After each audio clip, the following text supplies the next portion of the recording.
I'd like to call the meeting of the Bloomington City Council to order.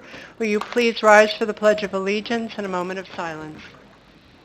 I pledge allegiance to the flag of the United States of America and to the republic for which it stands, one nation, under God, indivisible, with liberty and justice for all.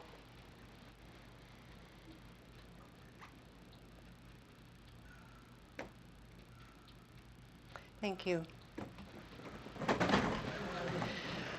Okay, we're starting this evening with recognitions and appointments. Our first Roll call. Oh, so sorry. Thank you, Terry. I'm so grateful you're over there. Alderman Mathey. Here. Alderman Sage. Was Alderman. here. Okay. Alderman Malumboy. Here. Alderman Burgess. Here. Alderman Painter. Here. Alderman Schmidt. Here. Alderman Black. Here. Alderman Harmon. Here. Alderman Bray. Here. Mayor Renner. Okay, now we're starting with recognitions and appointments. We have first the appointment of Scott Rathman, our head of finance, as treasurer for the city of Bloomington, and thank you very much, Scott. We have the appointment of Terry Ballantini to the Board of Zoning Appeals. Is Terry here? Thank you. Thank you for serving. And then we have a unbelievable group of employees from our public works, and we're recognizing them. And City Manager Rasmussen, would you kick this off? Yes, thank you very much, Mayor Pro Tem Schmidt.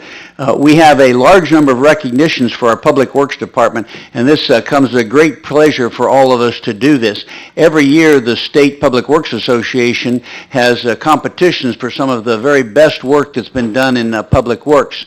This year, I'd like to say we swept the competition with a huge number of people that made the competition were successful. But I also wanted to point out that it was great work on the part of our Public Works Department and Jim Karch for having made those applications for the competition, and without the nominations, people can't compete and get it. So it is a combination of the great work that the Public Works Department has done and the great work that we did in getting those nominations to the State Association. Frequently, the people who are out there working in the streets and in offices making plans don't get recognition for the great work they do, and people complain for some of the things that they see that's not done, and don't recognize that about 99% of it is all getting done and done well. And so we really swept the competition. We have a lot of awards to give out, and so Mayor Pro Tem Schmidt is going to kind of go through these a little quickly without reading all of the whereases, but it doesn't mean that all of that isn't in there in the documents they'll get. Right. Thank you very much. So we'll do these in groups, and I understand that there's family members here who might like to come up and take pictures or to be up here. So if they are, please do. The first group is Greg Calavig, Bob Yell, Steve Arney, and Kevin Cothy.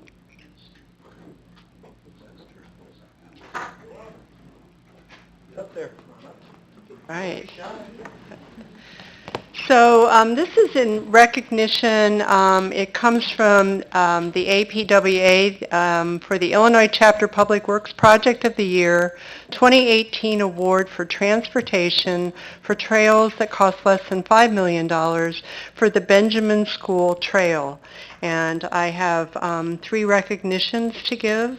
Greg Calavig. Thank you so much. And Bob Yell. Steve Arney. There you go, sir. And Kevin Cothy. Thank you very much.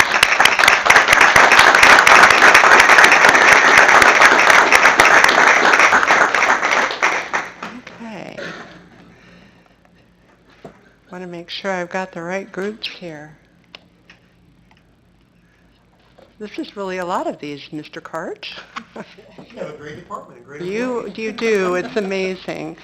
Okay, I think this is the next one.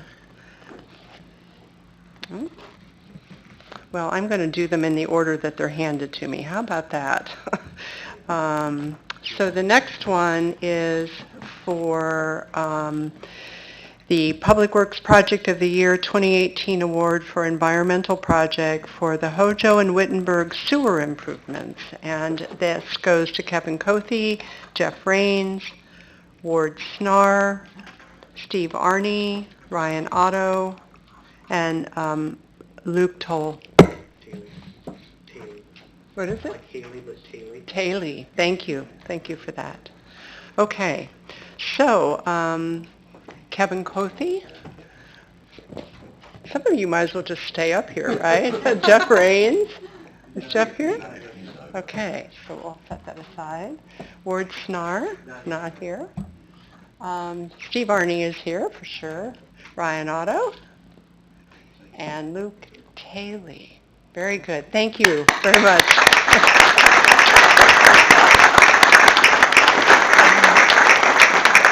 This is crazy. Okay. The next is award for technical innovation and management innovation for our Brick Streets Master Plan. And we've got Ryan Otto, Michael Hill, Jeffrey Cole, Kevin Cothy, and of course Jim Karch, who was instrumental in this. So, and it's a marvelous plan. I've actually been hearing quite a bit about it from other communities. So, Mr. Karch, over to you. Thank you. And Kevin Cothy. And Jeffrey Cole. There you go, sir. Michael Hill. And Ryan Otto again. Thank you. Thank you.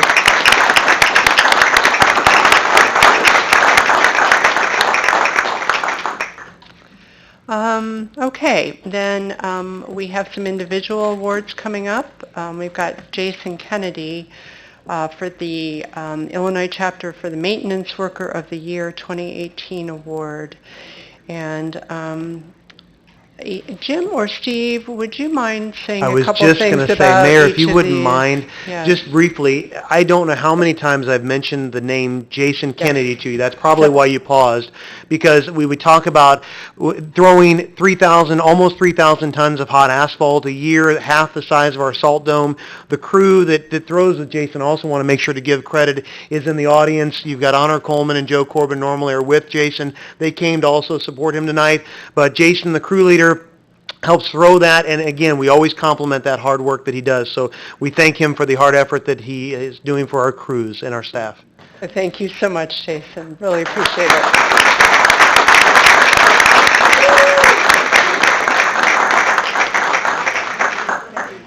Oh, yeah. All right, we're going to bring Kevin Cothy back up here again. Would you mind coming out really quick? Yeah, absolutely. Sure, let's do that first. Oh, no, heck no. Go for it. They came tonight. That's just awesome. So Yeah, it's a lovely thing. it is a lovely family. All right. Thank you, guys.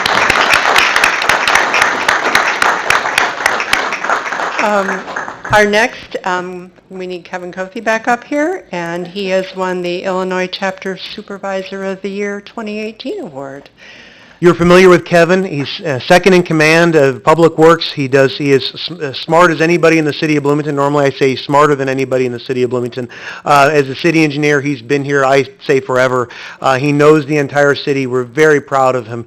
He just does a tremendous job, and he has so many of the different ideas that come out of our department. He comes in the morning and just has different great ideas. We're very thankful for him. Thank you so much, Kevin. Here you go.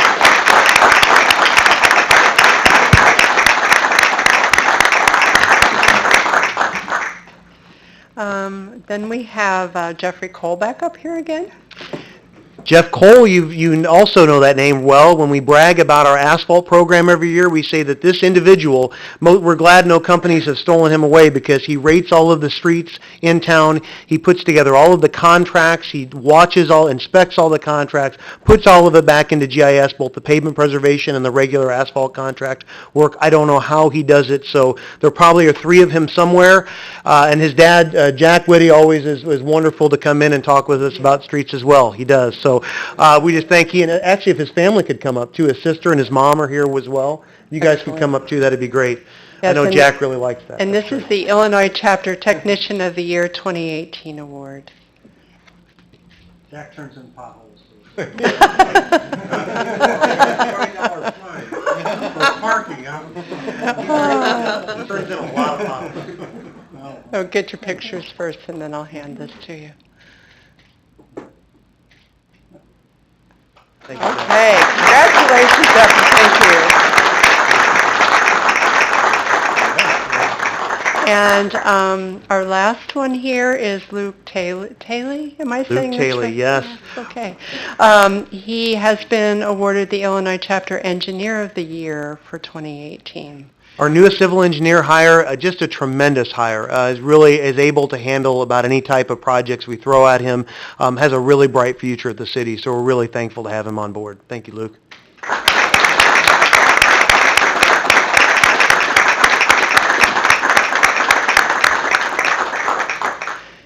So I see a number of Public Works people out there, and I know I speak for everybody in saying thank you very much for all you do. You're all unsung heroes, and I don't think any of us realize how hard everybody works and how much thought and planning go into this. So thank you very, very much.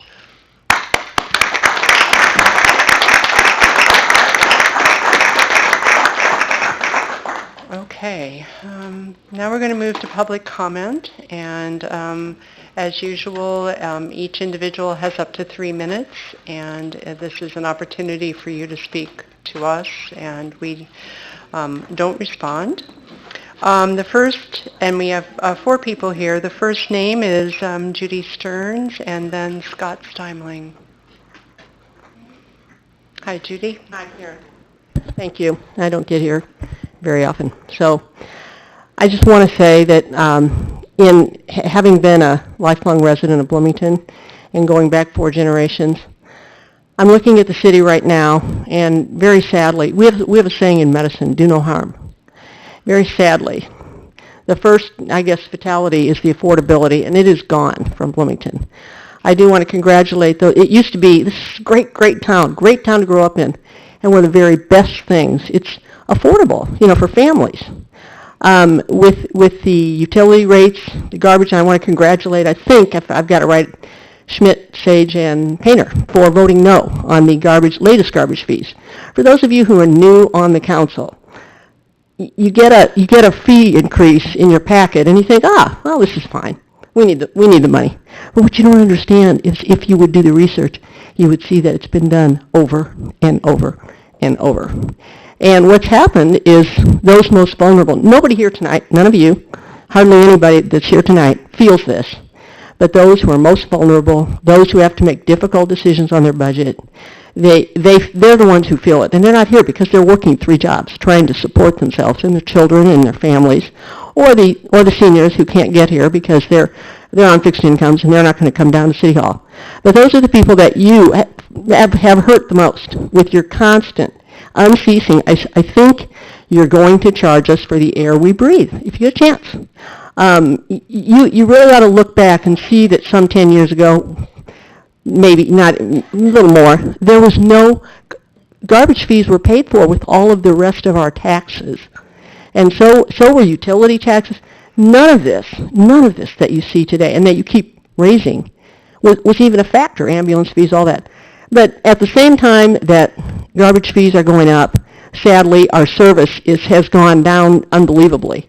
And now, because somebody thought it was a good idea to go from constant bulk waste pickup to twice a year, somebody thought that was a good idea. Not the 3 of you already mentioned, so thank you for that. Now, we in the inner city, we in the historic neighborhoods, and some of you champion, Amanda, I think you're one of them, all about, Amelia, apologize, all about historic neighborhoods. This is killing the historic neighborhoods. Because as people try to renovate, as they try to, improve, and we've really worked hard on looks, we've worked so hard, and we actually had some really nice things happen on the block. And now we have these huge piles of mattresses. It's not only unsightly, it's unsafe. Now, none of this, of course, has anything to do with Public Works, because they are sterling department. They are great guys and have done a fabulous job. So why their department has to be the one that always, to me, from my casual observation as a citizen, gets decimated, really, and picked on, and, why is that where we have to look to save money? It's a Okay. basic service and a critically important service, and they do a great job. Thank you, Judy. You're welcome. Thank you. Scott Steimling and then Ellen Schrader Conklin.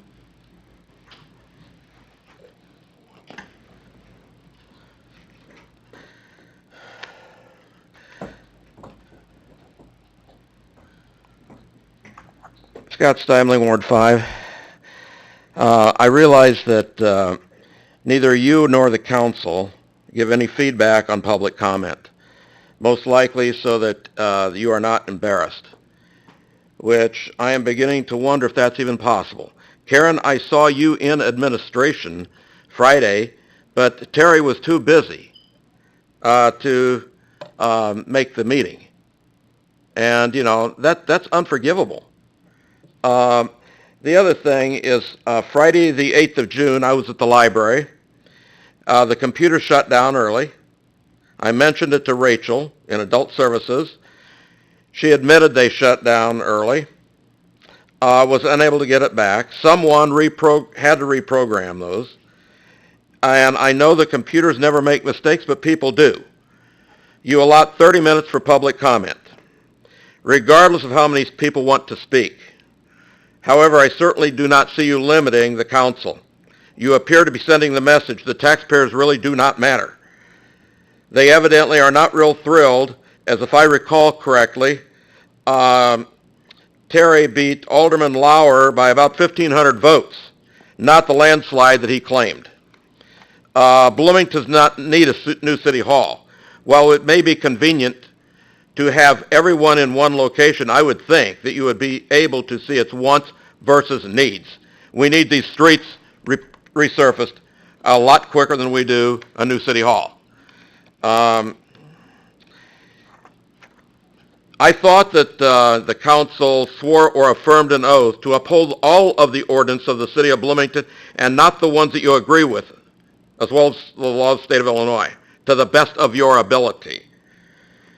With the first installment of 2017 real estate taxes coming due recently, the city may feel flushed. And now may be the time to start addressing the roads that have been neglected for far too many years without raising taxes or user fees. And, I don't know, maybe Terry wants his legacy to be that of introducing a sanctuary city. When you do not appear to be able to get that passed, then you try for a welcoming city. Why should we reward illegal immigrants, or is that the million-dollar question? They chose to enter the country illegally and not earn the citizenship. And this is addressed to him and you. Does Illinois Wesleyan hand out degrees to people that have not earned them? I think I've made my point. Regarding the drop-off facility, either Renee or Jim Karsh explain honestly why in the world we need an attendant at the drop-off facility. Thank you, Mr. Steinle. Thank you. Ellen Schrader Conklin and then Gary Lambert.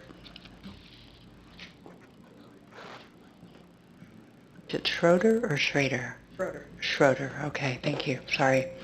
I've never done this before. Okay. Name, address, what do you need?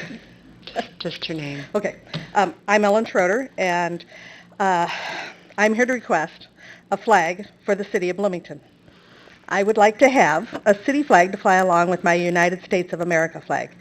If the city does not have a current design for a flag, may I suggest a contest for a design, as was done for the city chevron emblem? I'm pretty sure the city could sell at least 50 flags right away. You, as the mayor pro tem, and prior mayors, all the city council and former council members, citizens, I'm sure that schools, businesses, everybody, I just think you'd sell a lot of them. So, thank you for your consideration, and if you do commission a flag for the city of Bloomington, please put my name at the top of the list. I would be proud to fly a city of Bloomington flag. Thank you. And Gary Lambert?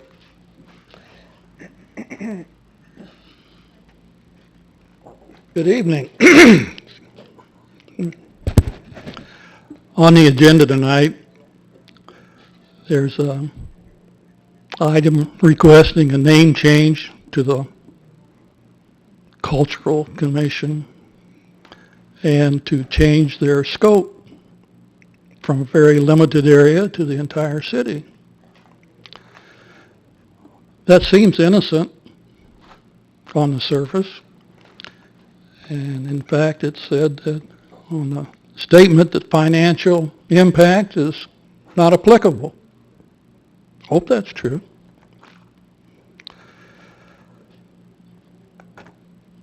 But in the wording, it says that they're going to encourage them to have a wider impact and broader scope throughout the community and making recommendations. I suspect those recommendations are going to come with a price. Everything usually does. Time will tell. In yesterday's paragraph, some of you may have read it, first 2 pages. I want to make sure I read this right. Bloomington Normal Schools boost free meals, comma, connect families. Pantries expect increase in need. And the third item on the page was experts, reach out for support, which deals with suicide, people that are troubled. That was the entire front page.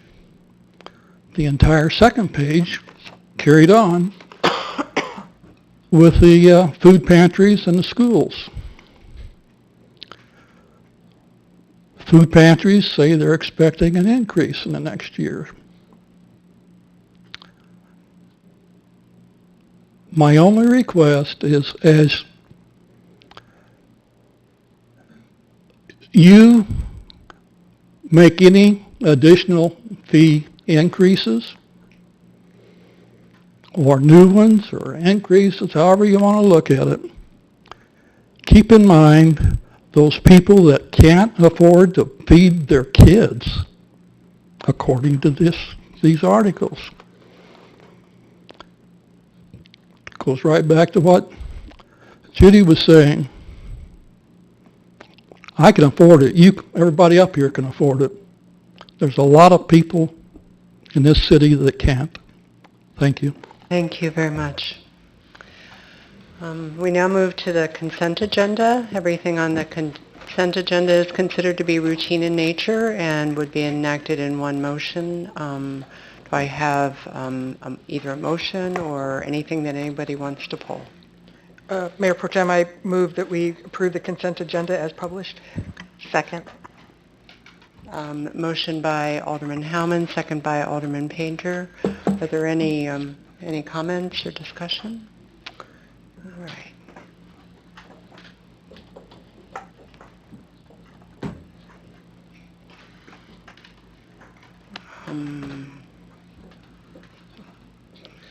Okay, let's see.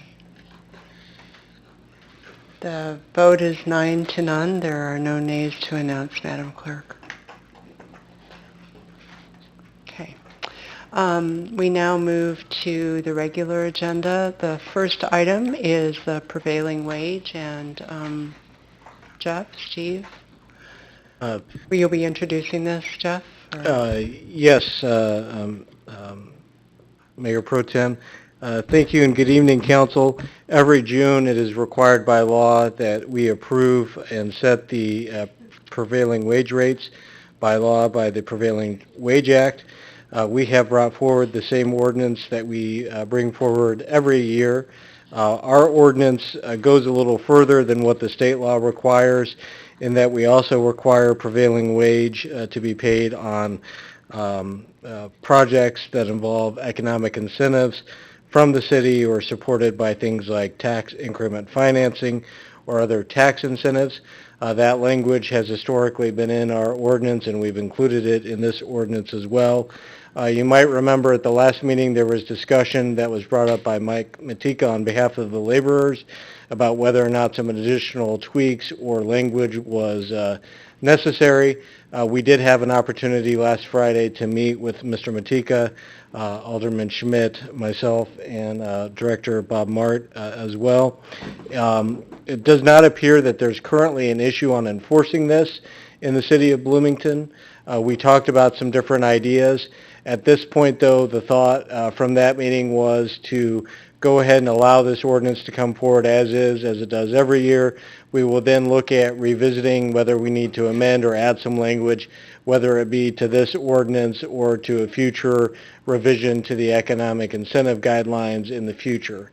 But at this point, and Alderman Schmidt, I'll let you see if you had any other thoughts from that meeting.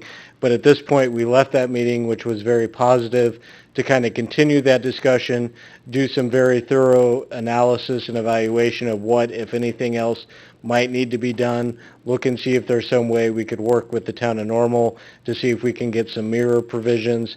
But right now, we're suggesting that this be approved as is. Be happy to answer any questions that you might have. I'll certainly add it was a very productive, positive conversation. I think we'll continue to talk about this over the next several weeks with Mike and others from the laborers. And he's also talked about having similar conversations with the town of Normal. So we're all in alignment. Any comments or a motion? I'll make a motion we approve as presented. Motion by Alderman Black, I'll second that. second by Alderman Bray. Any further comments?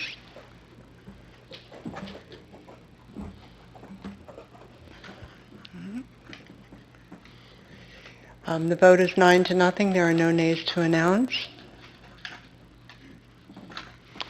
Now we move to item B on our agenda, which regards our Cultural Commission, the Cultural District. Mr. Rasmussen? Yes, thank you very much.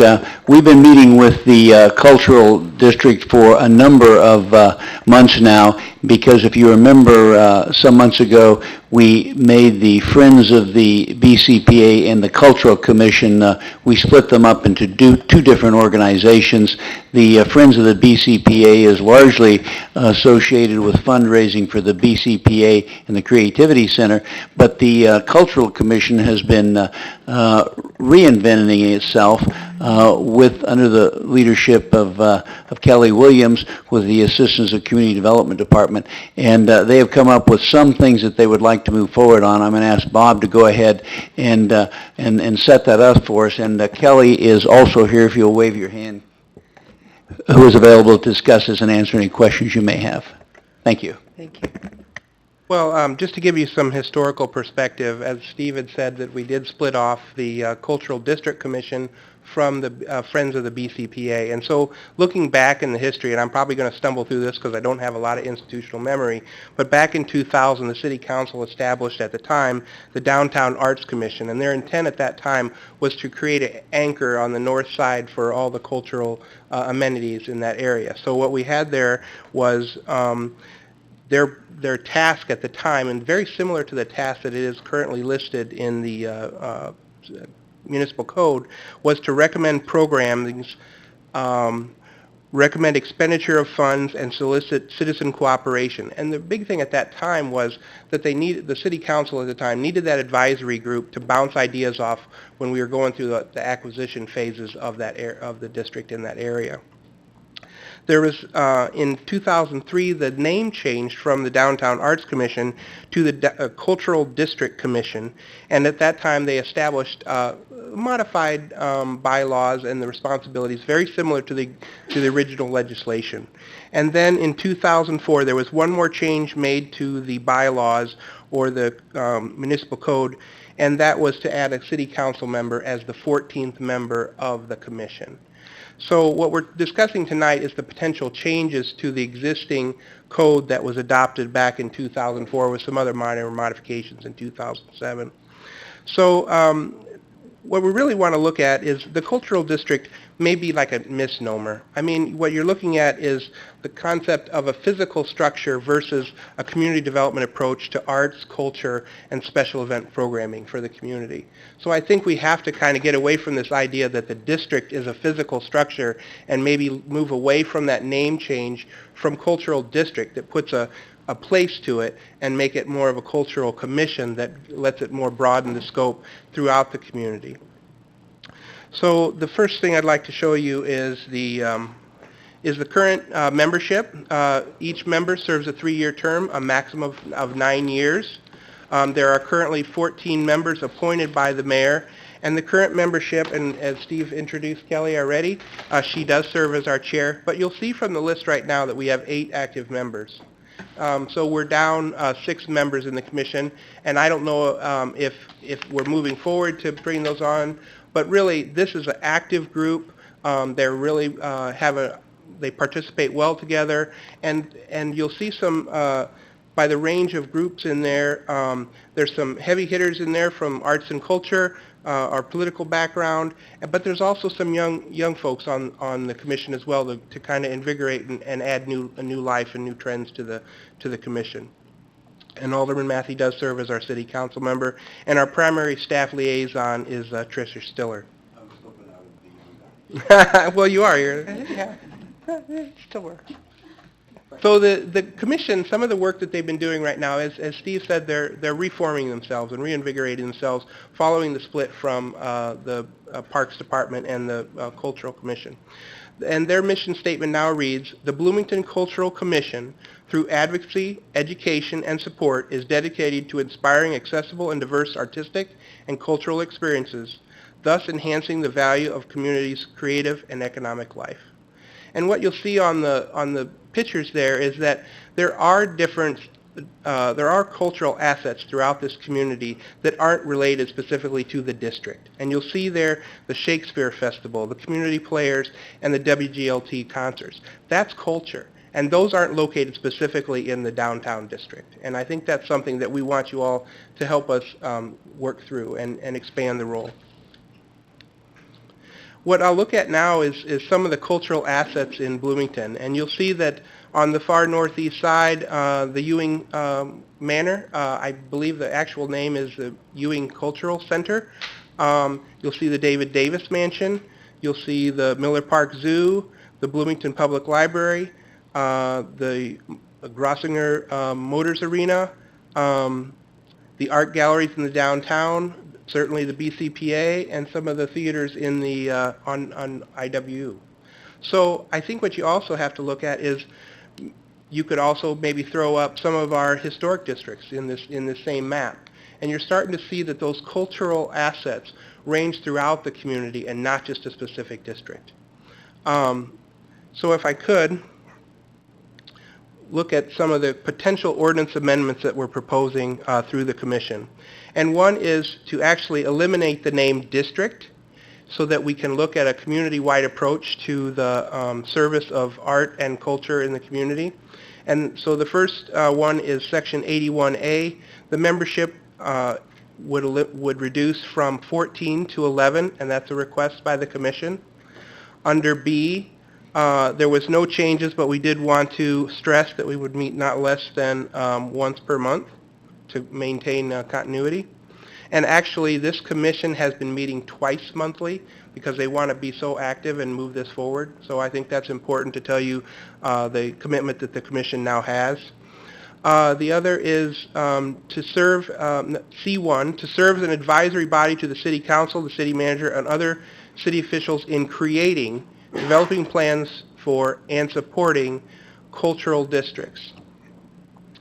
Number 2, to recommend to the city council, city manager, and other city officials cultural programs of any description or variety calculated to enhance the viability of cultural districts and the community. Number 3, to work with appropriate city personnel to establish means to elicit public participation in and support of cultural districts and other cultural programs and helping to fully integrate the arts in all their diversity into the fabric of civic life. And number 4, there were no changes. So these are well thought out recommendations from the commission. And I think what they go the intent is being that the formal name change will best reflect the Commission's expanded role to support arts and culture throughout the community, and it really hits on the mark for their comprehensive plan. So if we went through of the main themes of the comprehensive plan related to arts and culture, one is to create a unique identity for the Bloomington arts and culture scene. Number 2, support and promote arts and culture in the community. Number 3, increase community awareness. Number 4, increase the visibility for arts and culture scene. And number 5, actually encourage the use of public art. So if the commission's role is to fixate on a specific downtown district, we don't have the opportunity to implement those key themes of the comprehensive plan. And I think there's 2 commissions that could probably play off each other on this one. One would be the Beautification Commission, which would primarily serve as landscaping and aesthetics, whereas this is arts, culture, music, special events, and public art. And so I think we need that commission or a commission that could handle those responsibilities. And I think this is the commission to do that. These are just a list of their current duties. If the council finds in the future that they want to expand on the duties or reduce the duties, but the changes here do not represent a significant change in the role other than to say that we're community-wide right now rather than specific on a district or that consistent anchor of the downtown. So I'd be happy to answer any questions, and Kelly Williams is here as the chair to also answer questions. Questions? Yeah. Alderman Matthey. Just some comments since I've been involved in this quite a bit. This all started from a conversation probably 18 months ago, kind of trying to figure out what the purpose of the cultural, well, it's called the cultural district, really was, which is a misnomer since there is no legal district that's ever been drawn that anybody can find documentation of. So there actually is no cultural district in Bloomington as drawn per legal reasons, because we discovered that when we were trying to apply for some grants and things from state and national level, that because there's no district that's ever been drawn, we didn't qualify.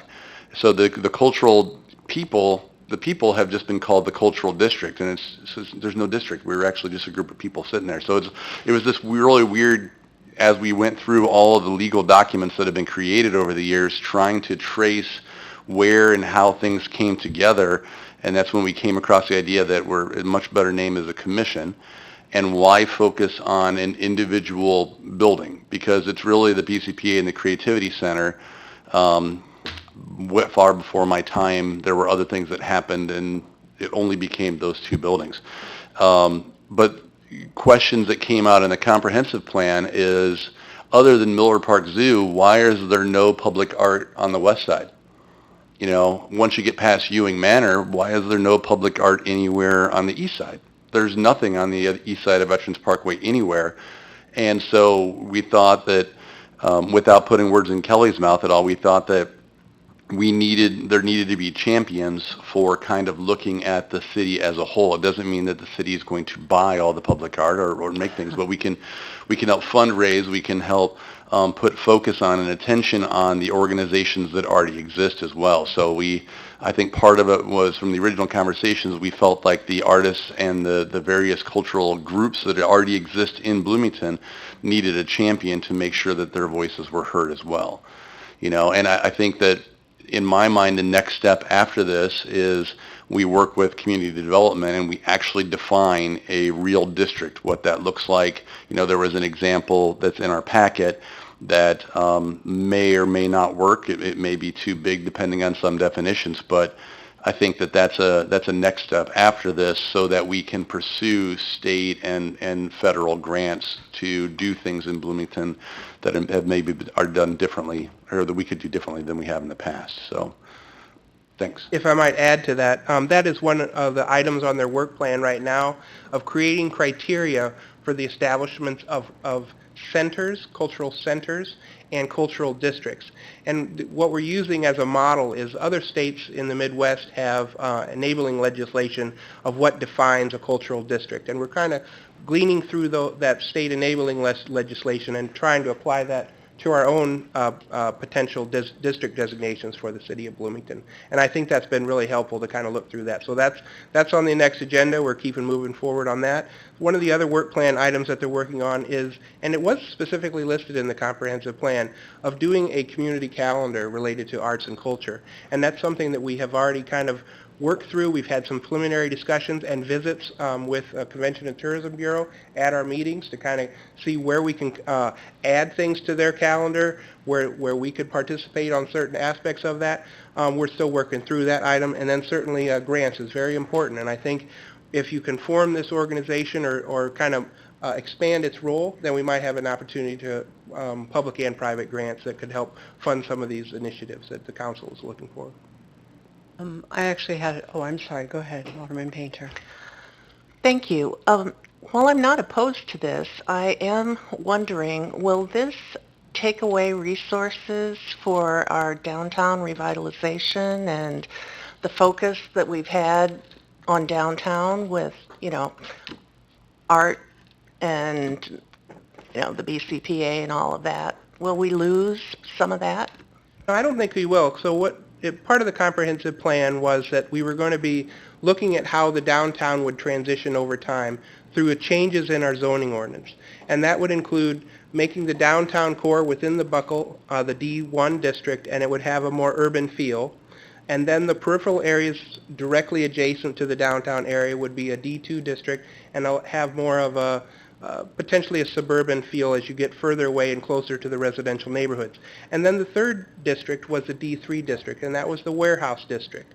And so that is intended with modifications to the zoning ordinance to allow for more craftsman type art, more grungy urban, if I could use that term, and so there's a vibe there that's different than what you would find in our gallery district, or I'll call the bottleneck district up by the BCPA. And so I think that we're going to work through these transitions, and what you may find is the commission may designate individual cultural centers, which we've defined on the map that's shown. We may look at cultural district or even sub-districts. And a sub-district might include, there's a certain vibe that's going on right now with Front Street, with Anjou Above, 8-Bit, Jazz Up Front.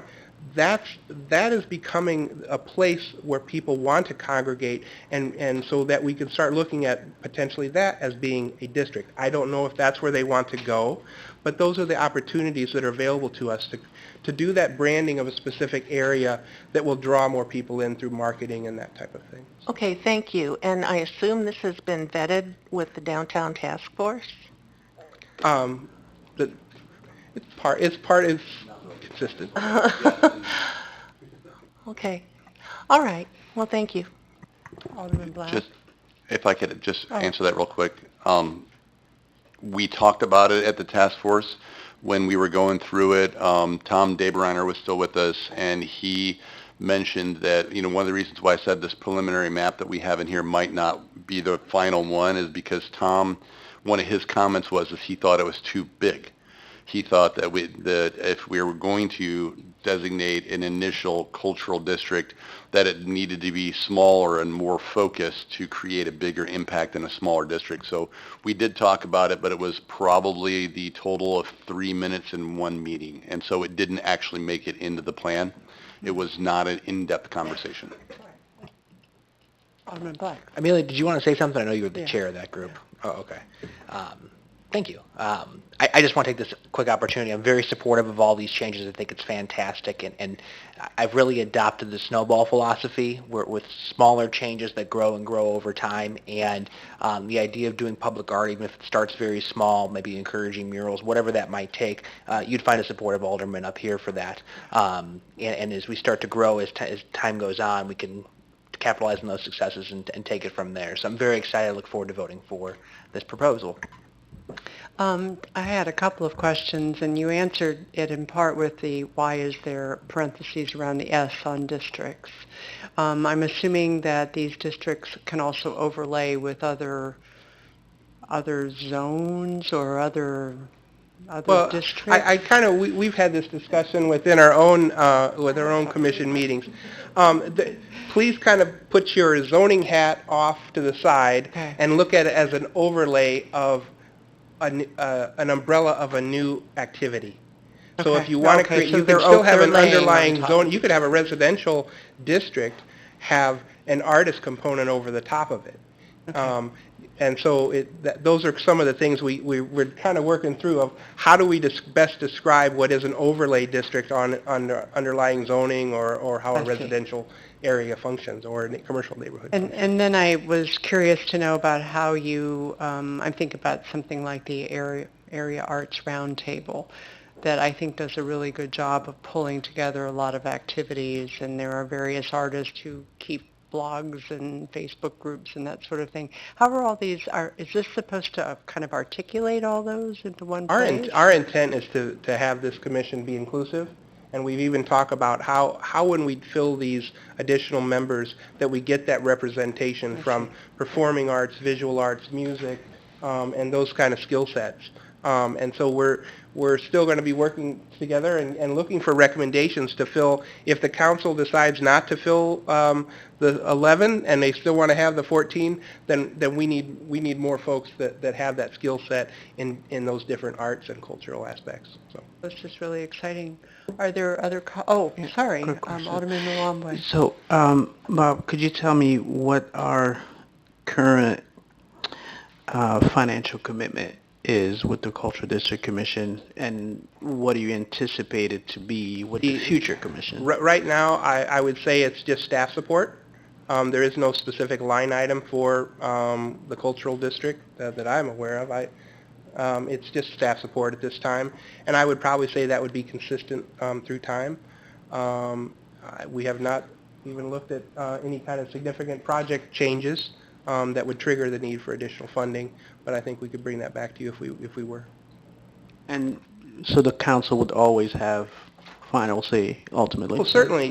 This is an advisory board to the council, so if you wanted to look at, had question on, someone's requesting to put public art at a certain spot, maybe you'd send that back to the commission to evaluate its aesthetic appeal or community character or standards, and then they could send that recommendation back to you all. So it could go both ways. We could recommend things to you, you could recommend things back to us for consideration, we could move that forward. But ultimately, any decision that's made or recommendation that's made by the advisory cultural district commission or cultural commission would come back to city council. Thank you. Yeah, Alderman Black, okay.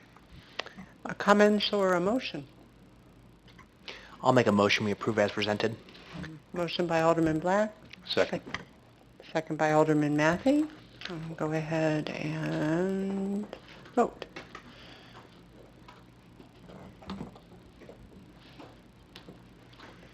We have a few people who haven't voted yet.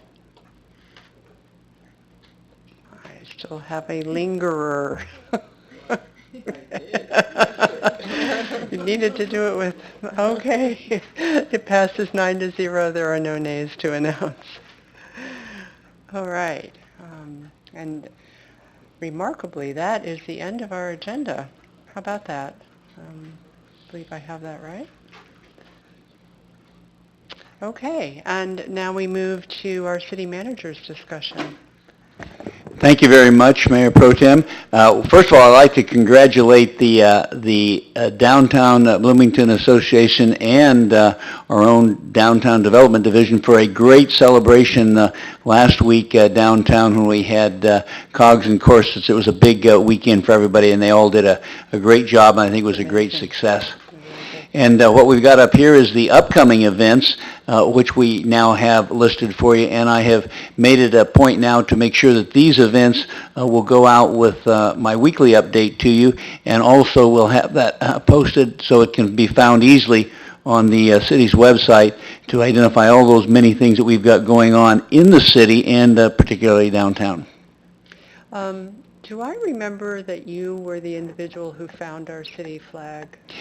I'm glad that you mentioned that. I put a note on this. Yes, we do, and I actually have it in my bottom drawer in my office right now, and I was going to make sure that it got identified and flown, because we can make more copies of that.